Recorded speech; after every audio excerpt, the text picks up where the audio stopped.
है दोस्तों, ये एक 3D प्रिंटिंग मशीन है जिसकी मदद से आप 3D पिक्चर्स को बना सकते हैं। देखिए कैसे लॉयन बनता जा रहा है।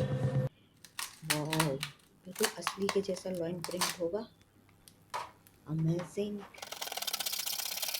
इसकी प्रोसेस को समझ लीजिए, कैसे जो है 3D लॉयन बड़े बड़े बालों वाला बनाया जा रहा है। ये देखो, ये बन गया हमारा बालों वाला लॉयन गोल्डन कलर का। अमेजिंग। वाह।